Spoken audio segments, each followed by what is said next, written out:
Hello, my name is Sheila Brown, and I will be presenting Chapter 4 Designing 21st Century Learning Environments, taken from the Instructional Technology and Media for Learning textbook, written by Sharon Smaldino, Deborah Lowther, James Russell, and Cliff is for EDIT 5928 Multimedia Product Development, Fall 2017. This presentation contains copyrighted materials used under the Educational Fair Use Exemption of the U.S. Copyright Law and are restricted from further use. In this presentation, I will be discussing 10 learning strategies for classrooms, 5 types of learning contexts, supporting learning with technology and media, and how to integrate free and inexpensive materials into the classroom. Let's look at the 10 most common learning strategies used in the classroom setting. I will discuss what the learning strategy is, some advantages and disadvantages of the strategy, and examples of how that strategy may be integrated in the classroom.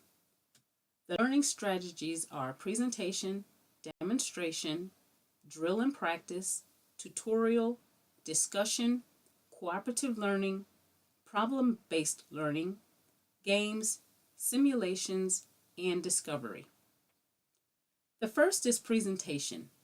Presentations are a means to give out information and may be done so by either the student or the teacher. Presentations are appropriate for large or small groups and are most beneficial when interactive. Advantages of a presentation is the material is only presented once and it is fairly easy to take notes during the presentation.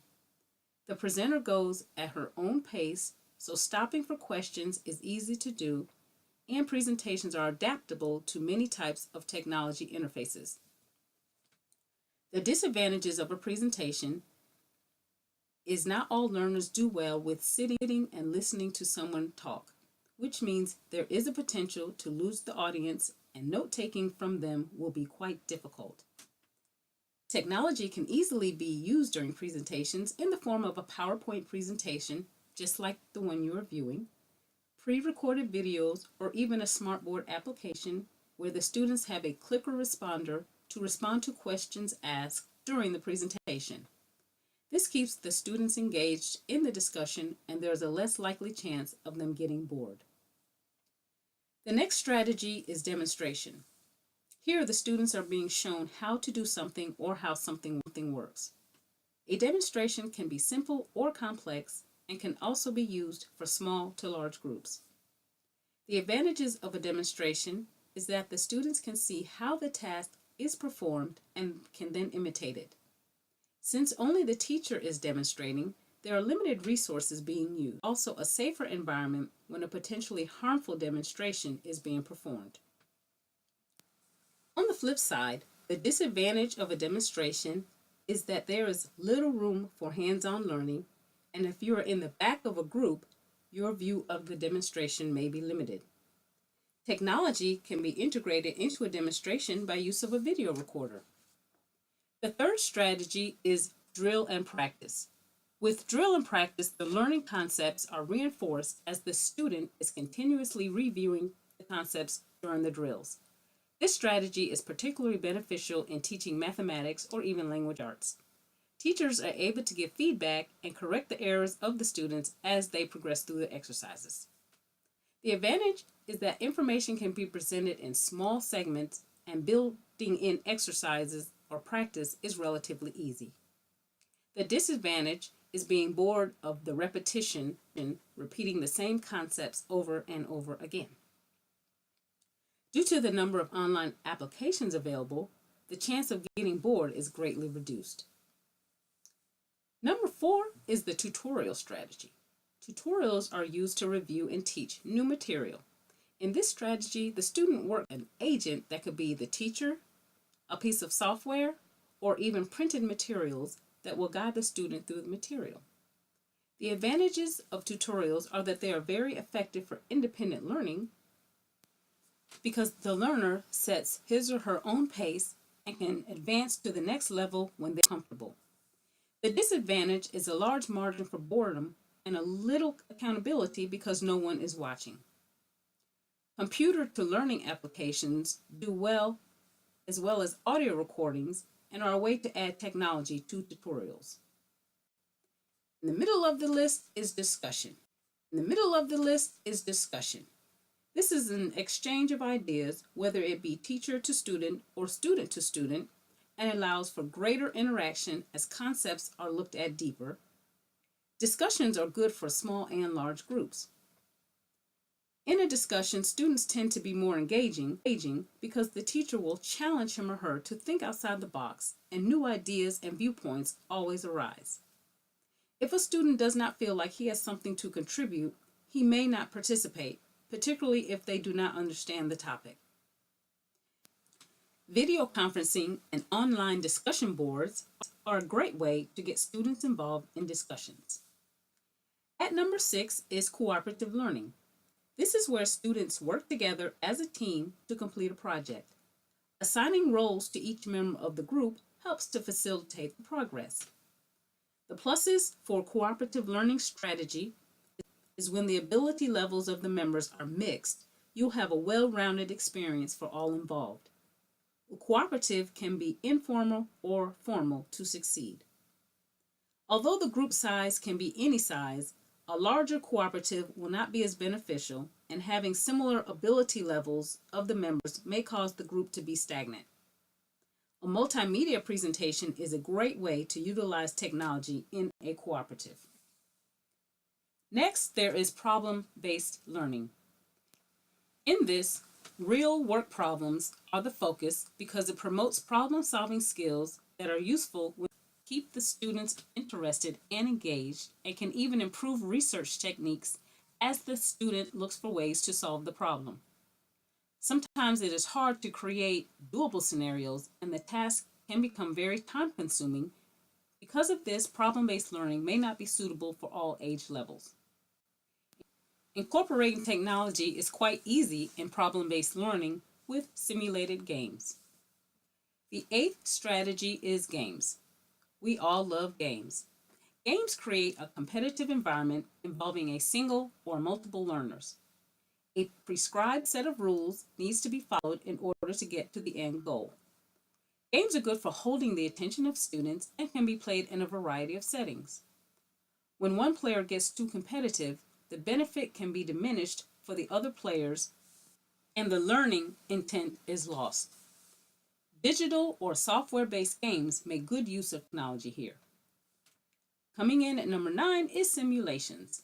A simulation is a scaled-down version of a real-life situation. A simulation can also involve a manipulation of materials and equipment and also role-playing. The benefits of simulations are they provide a safe learning environment. They can recreate many historical events and are very hands-on and interactive. Some simulations may be too complex for the classroom environment, such as the reenactment of a war, and can also be very time-consuming. Simulation software and mathematical models use technology as their foundation here. And the last strategy is discovery. Discovery is when students get deeply involved to find out as much as they can about a topic. Discovery builds on prior knowledge and is commonly used in scientific methods. With discovery, students of all learning levels can benefit because the student can control his or her learning by reinforcing what was previously taught. Due to the depth discovery can take, it can be very time-consuming because all issues should be thought out thoroughly to come to a definite conclusion. An example of technology-driven application would be a time-lapse video or snapshots of a butterfly as it evolved from the larva to the butterfly. Now that we have looked at the 10 learning strategies, we want to continue to make sure we are introducing technology into our delivery of instruction. The 5 contexts for learning represent a way that instructors can engage students in achieving learning outcomes. The first is face-to-face classroom instruction. This method is still the most widely form of instruction used today. The teacher and the student are in the same location and can accommodate many types of technology and media. One way to utilize media resources is through the use of a learning center. A learning center combines different instructional materials where small groups focus on a particular topic. Learning centers encourage active participation and promote the or enrichment lessons. One way to ensure engaging face-to-face instruction time is through the use of manipulatives. Manipulatives are objects that can be viewed and handled, such as real objects, models, and mock-ups. So what type of things fall into the real objects category? Items like coins, artifacts, animals, tools, and plants. Models are three-dimensional representations of real objects. They are often a cross-sectional view that's color-coded for easier explanation. Mock-ups are simple representations of a complex device that demonstrates the workings of the device. Also helpful for effective learning are exhibits, which are a collection of items used to convey a theme, and displays, which is an array of objects along with the description of each, and dioramas, which are a 3D creation of a real scene. The next learning context that's getting more attention is distance learning. Originally as a course taken by mail, distance learning is when the teacher and the student are not at the same location, such as our multimedia development course. The concept relies heavily on the use of technology to deliver instruction. Whereas this concept was more prominent at the college course level, we are seeing it introduced more and more at the high school and even middle school levels. Another learning concept that uses a lot of technology is blended instruction, which is a mixture of synchronous and asynchronous settings. A synchronous setting is when face-to-face or video conferencing is used, and asynchronous uses video playback because the teacher and student are not in the same place at the same time. Again, the recordings of our multimedia course would be an example of an asynchronous setting. The learning context that has no direct instruction is structured independent study. Here, the students work at their own pace and is mainly used as a preparation tool for the upcoming class. In this context, students will use a variety of multimedia to prepare for their lesson. The fifth and final learning context we'll discuss is non-structured informal study. This context is used to do independent research on a topic of interest that may not even be part of class study, such as the difference between stocks and bonds, or how to effectively prepare a Thanksgiving meal. The learner will conduct research using various methods to increase their general knowledge on the subject. With all of the various resources available for teachers, obtaining multiple resources for a classroom can become quite expensive. Luckily, there are many free and inexpensive resources available to teachers to take advantage of. There are a variety of productivity suites similar to Microsoft Office or Apple iWorks that are available on open source websites. An open source website downloaded for free. Digital, audio, and printed materials are also available at low to no cost. There are even products that can be obtained on a loan basis. Many of the audio, video, and application manufacturers will donate a single copy of their products to a school. Schools and teachers should take advantage of these products when available. This is a way to receive the most up-to-date materials that are useful in researching multiple projects. Everyone likes free, but with free can often come a catch. Some of the distributors of the material may have an ulterior motive involved when sending you the materials, or there may even be promoting a special interest that can be embedded in the application. Just as consumers need to be careful when obtaining free trials or samples, so does the school in selecting free resource materials.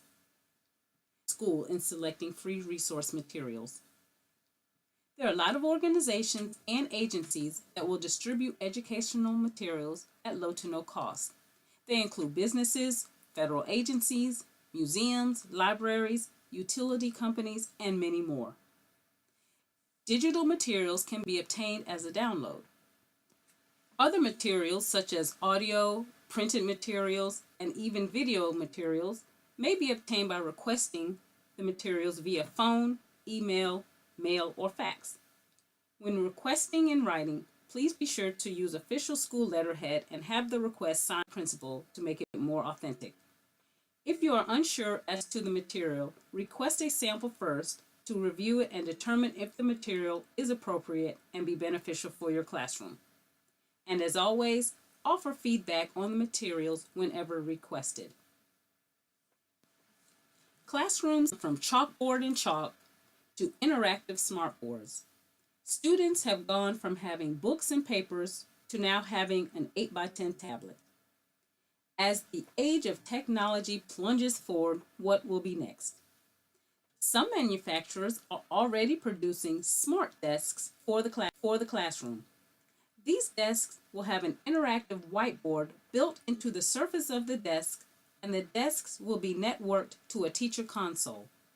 This will allow the teacher to distribute information to a single student or the entire class, and she'll also be able to monitor individual students' work.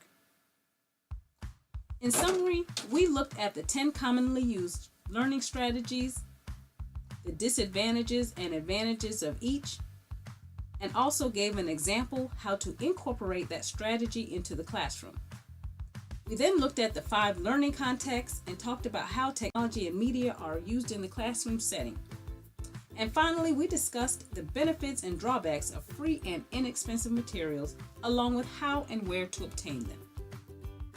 I hope this presentation has been helpful in your understanding about designing 21st century learning environments, and you will be able to context in your classroom instruction.